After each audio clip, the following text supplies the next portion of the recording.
Bienvenue sur le podcast de l'aviation présenté par Frédéric Beniada. Invité exceptionnel du podcast de l'aviation, Jean-Baptiste Djebbari, ministre délégué au transport. Jean-Baptiste Djebbari, on arrive vers la fin de cette période du quoi qu'il en coûte. Les compagnies ne seront bientôt plus sous oxygène étatique. Alors comment l'aérien va-t-il sortir de cette crise ? D'abord, vous avez raison de dire qu'il y a un peu deux séquences. Il y a eu la première séquence qui a consisté à amortir les effets de la crise. Ça, ce sont les aides massives aux compagnies aériennes. C'est les mesures de droit commun, les prêts garantis par l'État, la prise en compte d'un certain nombre de charges fixes avec des plafonds élevés, 10 millions d'euros relevés récemment, des mesures spécifiques sur des reports de charges et de taxes, et puis les aides ciblées qu'on connaît plus, notamment celles d'Air France KLM, de Corsair et de quelques autres, en disant que ces aides, elles ont été consultées d'ailleurs au niveau européen. Le groupe IAG a été très aidé, Lufthansa Paris pour plusieurs milliards d'euros.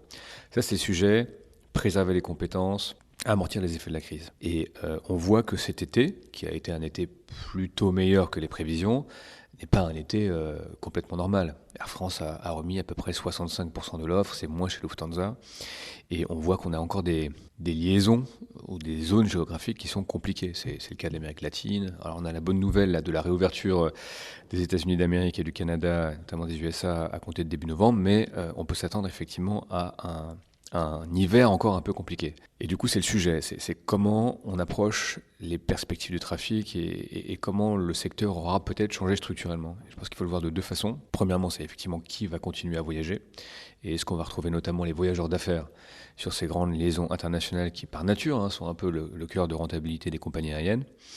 Et deuxièmement, quels effets très concrets, quelles conséquences la crise aura sur la santé des compagnies aériennes, dont on sait très bien que les plus grosses ont été aidées massivement et que les compagnies low cost, très low cost, sont celles qui ont aujourd'hui le plus de trésorerie, le plus de cash pour amorcer la reprise. Donc on peut penser qu'il y aura une forme de consolidation dans le secteur.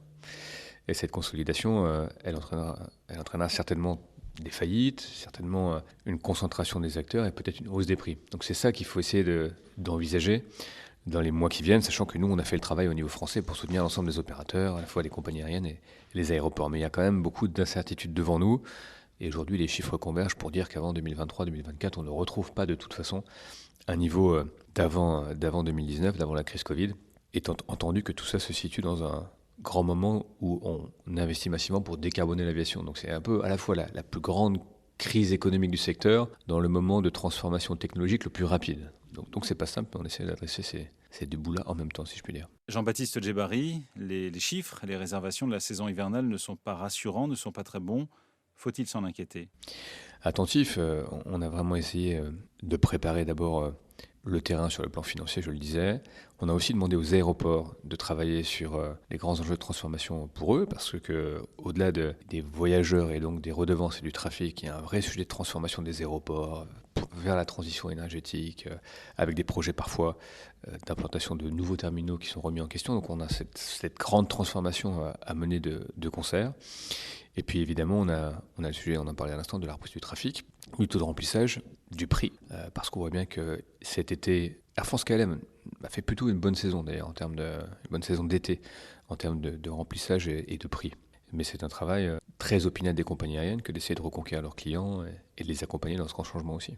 Sur la situation d'Air France, structurellement déficitaire avant de l'être conjoncturellement à cause de cette crise, est-ce que vous pensez que les réformes ne sont pas allées assez loin et surtout assez vite ? Air France avait déjà engagé, depuis l'arrivée de Ben Smith, un certain nombre de transformations. Une transformation emblématique, c'est quand même la transformation de Hop, avec l'intégration d'un certain nombre de pilotes à Air France, le fait de faire monter la filiale Transavia en charge, si je puis dire, et c'est un élément absolument central dans la stratégie du groupe, qui doit être beaucoup plus concurrentiel face à des opérateurs low cost, middle cost, comme EasyJet et tant d'autres.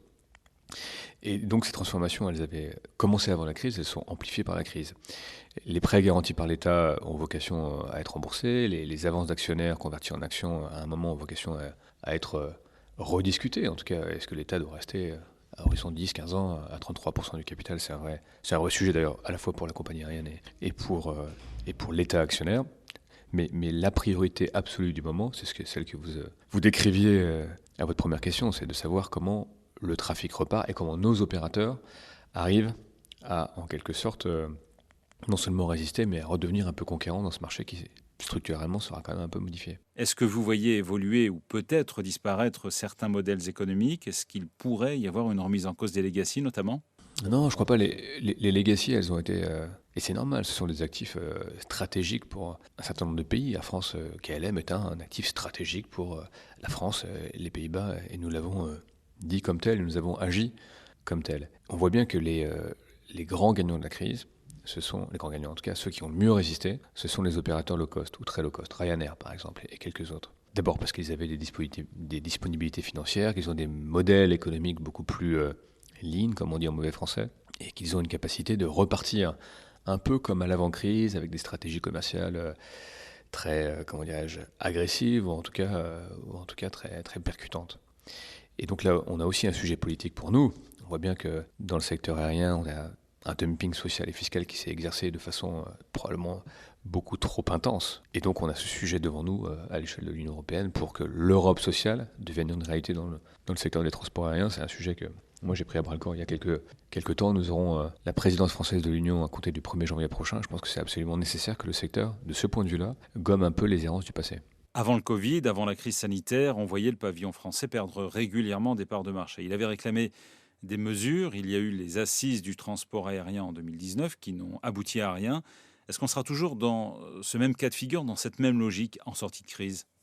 Si on essaie de dézoomer et de se dire comment le secteur aujourd'hui doit affronter cette nouvelle ère de l'aviation, je pense qu'il y a quelques sujets qui sont de bon sens. D'abord, on l'a dit, la régulation sociale. On a vu des modèles low cost se développer parfois au détriment d'abord des travailleurs du secteur, au détriment du pavillon français, souvent en rançonnant, et je mets le terme entre guillemets, les collectivités territoriales et en faisant des prix de billets de 3, 4, 5, 10, 9 euros, 10 euros, qui honnêtement sont des prix de billets qui ont fait du mal au secteur, puisqu'on en a pointé la très grande concurrence vis-à-vis d'autres modes et qui ont participé de l'aviation bashing telle qu'on l'a connue précédemment. Donc ça, premier sujet, assainir socialement le secteur. Deuxième sujet, décarboner le secteur. C'est un grand enjeu et c'est une grande opportunité d'ailleurs pour la France, l'Europe, avec des acteurs majeurs que vous connaissez bien.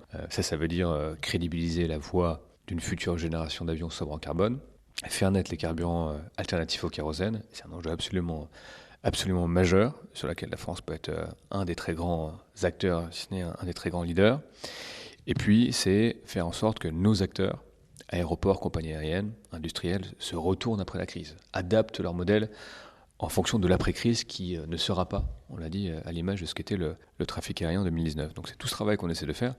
Honnêtement, on peut refaire des assises, mais le monde a vraiment changé depuis les assises du transport aérien telles qu'on les a connues en 2019. Prenons l'exemple d'ADP. ADP était un aéroport qui était promis à une forme de privatisation, avec des projets de terminaux extrêmement intenses en capital, un fameux terminal 4, quasiment 10 milliards d'euros. Aujourd'hui, ADP est un actif public et c'est heureux de ce point de vue-là, a des projets de croissance qui sont quand même remis en question par la reprise du trafic aérien et par ailleurs doit s'orienter beaucoup plus, et c'est d'ailleurs ce que prônent ses dirigeants, vers la transition énergétique, l'hydrogène, les carburants alternatifs durables, etc. etc. Donc c'est un changement de paradigme en quelque sorte que connaît le transport aérien. Donc il faut l'aborder avec beaucoup de lucidité. Ça nécessitera des investissements considérables et c'est la raison pour laquelle l'État est extraordinairement mobilisé. On a quadruplé le budget sur la recherche et la construction aéronautique.